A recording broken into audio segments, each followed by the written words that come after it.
Welcome back to What Arty Noobs with General Disturbance. This is the M53 M55. It's the Tier 9 American SPG. It's on the east spawn of Airfield and it's under the command of Dave Monkey. Unfortunately, we got no engine noise. Yes, I'm afraid Wargaming have let us down again. It happened with the 1.17 client, and this is a client from again from that particular client. And it means, unfortunately, we're not hearing the noise of the engines, but we are hearing all the sound effects. And, of course, seeing the tracks move about. So, yeah, blame Wargaming for the mistake in the programming. It didn't happen when the game was played, but unfortunately, it has happened for all the replays, and the content creators have had to suffer as a result. Okay, enemy Barask on the other side of Temple Mount. As you know, I call it Temple Mount because there is a temple down there. Oh, that was close. Yep, he had a go at the Barask, fired a round in, but sadly didn't get it. If you're wondering about the strange numbering, that's because Dave is using mods which actually change the appearance of the tables as well as the markers above each of the tanks seen. Okay, he's reloaded. He's got a reload time. Oh, no, we're not actually seeing the reload time for this one. I suspect it's around about the 30 seconds mark. Fired a round in, didn't get any response to it. Now, I'm pretty sure that he does have the 8-inch howitzer. Let's have a quick look. Yes, it is. Same 203mm, 900 alpha, 52mm of pen, and a 10.5 meter burst radius with between 12.5 and 28 seconds of stun. Okay, Caliban rounds out. Thin armor on that one. Oh, it went long and landed behind the Caliban. He's landed in a tier 10 game, but there are tier 8 tanks in it, so he's middle tier and there's more of him than the tier 10s. Going for that Char Future, and he did fire at this guy before, and he's missing some hit points, so I suspect that he did hit that Char. Put a round in there. He's going to go for another one, fire it through the bush.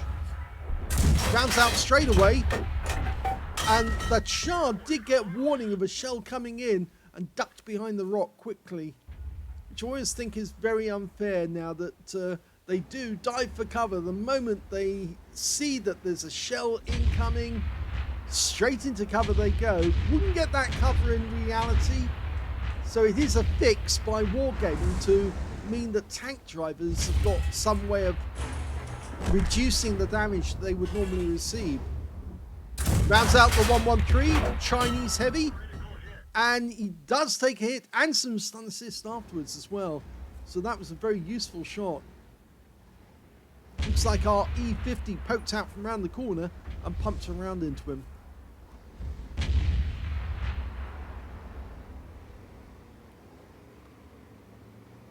fact, I'd say that that E75 is probably a 2-shot now, but if Dave can get a shot on the guy, he might reduce him to a 1-shot for the others.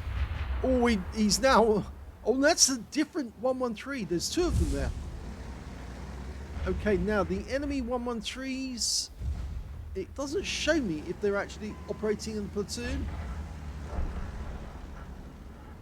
Okay, going for the E75. Direct hit. Only 98 hit points of damage, though. Now, he is moving between each shot to... Well, not every shot. He's moving every now and then to avoid counter battery. He is firing from one of the most well-known Arty firing positions on the map, and it does help to keep moving about or to select a position which makes it more difficult for the enemy to get a shot on you. Okay, that's where the 113s were. And he's switching targets. An enemy FB4005 just got taken out by the Barask.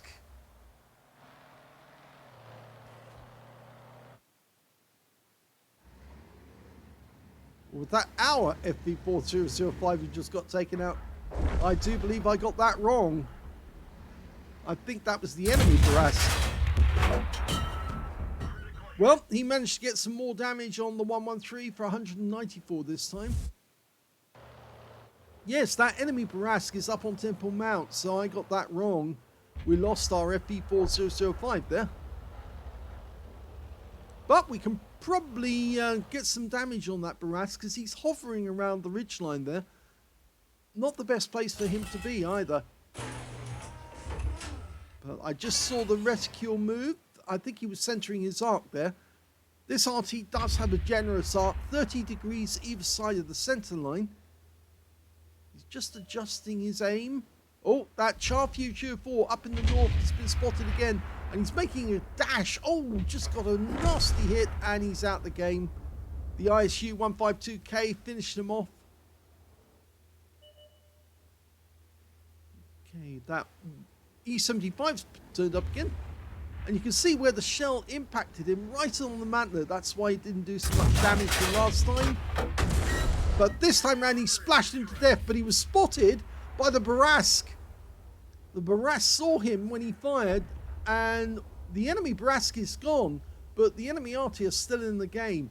And it's a Batchat 155-55, and there's his shell. Yeah, predictable.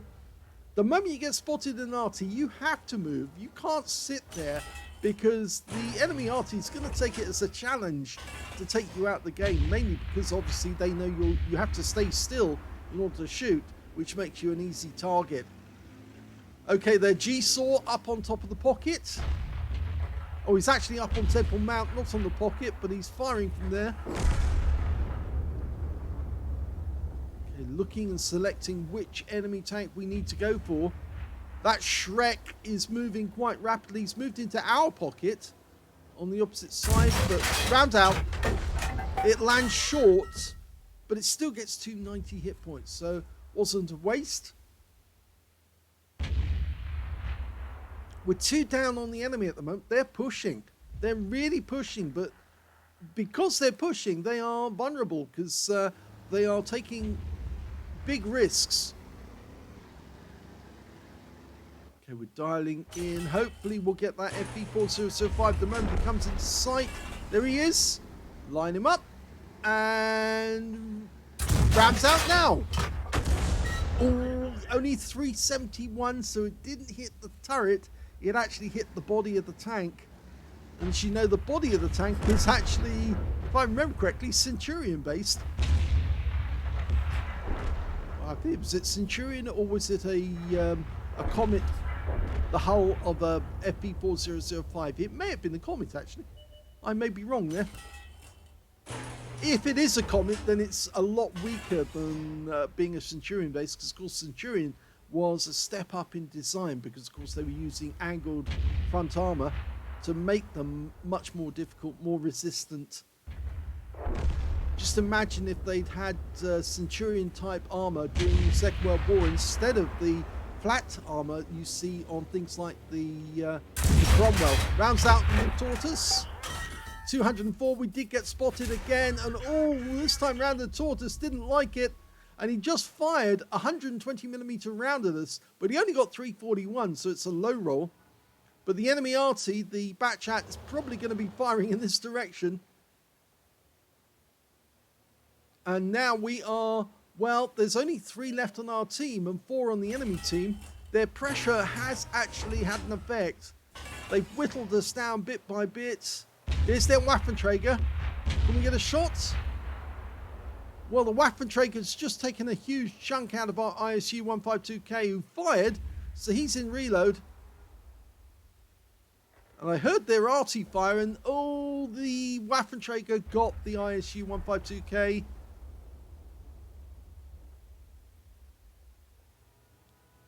Now, this is bad because it's down to just 2 players on our team left to fight off the enemy.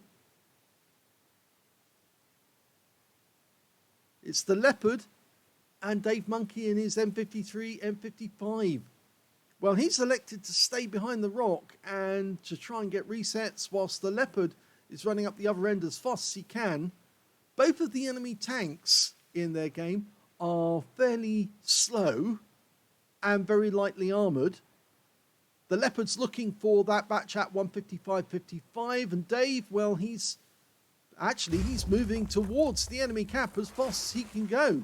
He's using the P and SPG, and he's driving whilst looking in the other direction because he wants to know where the enemy is in case they see him so he can avoid them. Enemy batch at 155.55, trying to position himself so he can get away from the Leopard without giving him an easy shot. The Leopard's moving up to the airstrip. I reckon Dave might be able to get a shot on that bat chat from here, but he's decided he's going to go behind the enemy cap area. No, you can't get through that way, Dave. No, that's where the pain of actually driving whilst you're not looking. You drive into objects and you can flip over if you're not careful.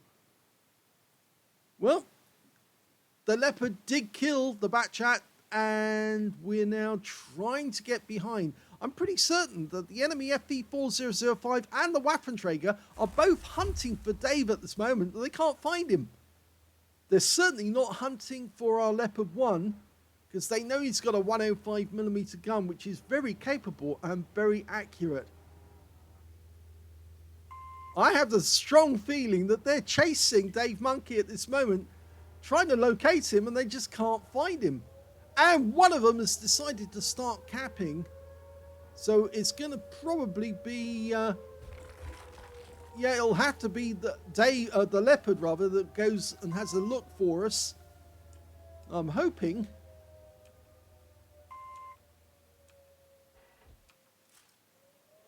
That Dave will actually be able to get a shot on the enemy cap area as soon as the Leopard gets sight. There's only one in the cap on each side. Okay, Dave Monkey's gone to the aim. Now he could take out one of the enemy and certainly get a reset. There's one of the enemy. It's the hash barn. Now, can he line up a shot? He's got no shot. Something is blocking his path, so he has to move. He can't be hit from here unless the enemy gets close. Okay, now he's got a shot. Dialing in. The guy's stationary. Okay, go for it. Rounds out. Just moves out the way in time. Oh. That brief moment where he had to move forward to knock the building down has actually cost him. And now the enemy's closer to capping out. The Heshbarn's gone. Okay, so now there's only one enemy left. It's the Waffenträger Aufpanzer 4. He has got a big gun. All we need to do is see him. We're almost loaded. 12 seconds. 10, 9, 8. Show us the target. We can't see him. Where is he? 2, 1. He's capped out. Rounds out. Oh, and a kill shot. The enemy have been wiped out, but we've lost.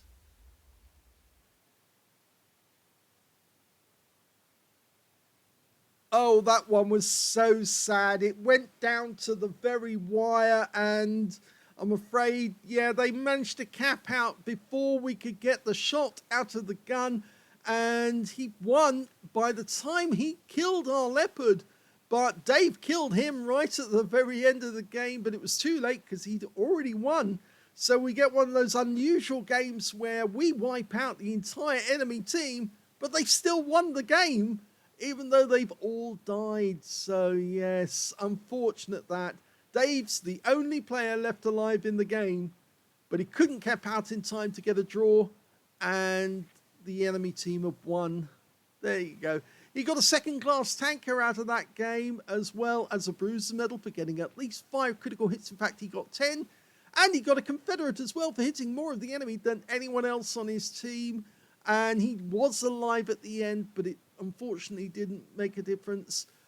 He just fired a little too late. Now, it wasn't down to Dave that he fired late. It was the Leopard who wasn't able to get the spot on that Waffenträger. The Waffenträger placed himself in such a position that it was easy for him to hide, and unfortunately the Leopard had to drive right next to the cap, or into the cap, before he could see him, and then unfortunately it didn't leave Dave enough time to get that shot out to get the reset. So if we look at the team score, we can see the highest amount of damage in the game turned out to be that Leopard who died right at the end. 5,649 hit points to him. The second highest damage was the Heshbarn on the enemy team with 3,644 hit points. I was looking at the wrong figures there. And the third highest damage in the game turned out to be our ISU-152K, who did 3,416. He did put up a good fight at the end, but he was beaten by that Waffenträger in the end. And we can see that Dave did do 2,435 hit points, which is a reasonable score, but sadly, unfortunately, he was left all alone at the end with the Leopard, and that Waffenträger was a very good hider. When it came to kills, the Leopard managed to get 5 kills out of that game. The ISU-152K got 4 kills, the Waffenträger got 3, and Dave Monkey got 2. And when it came to base XP, yeah, unfortunately, the enemy team comes out on top here with the Progetto managing 1,154. He's the only player to get over 1,000 in that game. The second highest being the Tortoise with 848. That's the guy who hit Dave Monkey. And the third highest was the G-Saw, who managed 812 out of it. And we can see that Dave Monkey got 509. Not quite as much as I think he hoped he would get out of that one. But yes, the best of our team was the ISU-152K, who did put up a very good game with his premium Soviet tank destroyer. But yeah, he came actually in 4th place on base XP. So you can see he was doing well to come so high on the table, but sadly we were beaten. We can see that Dave Monkey fired 13 rounds in the game, got 6 direct hits on the enemy and 1 penetration as well. And let's have a quick look and see, who did he pen? Well, it was the Waffenträger right at the end of the game. That shell went straight through him because, of course, Waffenträgers don't have any armor, really, so to speak. So it's basically a gun mounted on top of a Panzer IV, and it's open to the elements. So anything that hits it is more than likely going to go straight through. So there you go. 12 splashes on the enemy as well. 2,435 hit points, all of it at more than 300 meters. He did receive a hit from the Tortoise, and it went straight through. It was a 120mm round, but that's a 400 alpha. But luckily, he only suffered 340 hit points of damage, so it wasn't so bad. 8 enemy vehicles were damaged, 2 were killed, and he got 819 hit points of stun assist off 11 stuns. And that 8-2 ratio is why he's got the Confederate. He earned 20,906 credits from the battle on a premium count, 70,000 from personal missions payout, 3,726 for the achievements award. That's for getting an epic or battle hero medal in a losing or drawn game, and he got the Confederate in a losing game. 106,948 credits altogether, but after repair, ammunition, resupply, and consumables, took away a profit of 52,202 credits.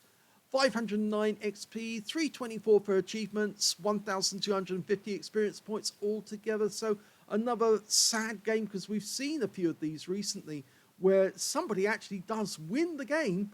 Well, not win the game, they kill all the enemy team, but sadly they lose the game because the enemy had already capped out, and that happened in one of the replays we did. I think it was about a month or so ago.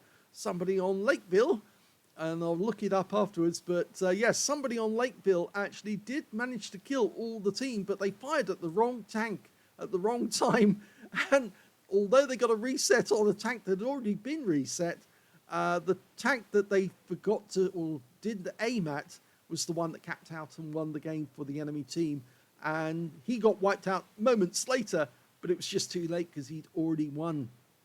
So there you go, it does happen. If you enjoyed that replay, please give this video a like, do subscribe to our channel, leave a little comment down below because it feeds the algorithm, and thank you for watching.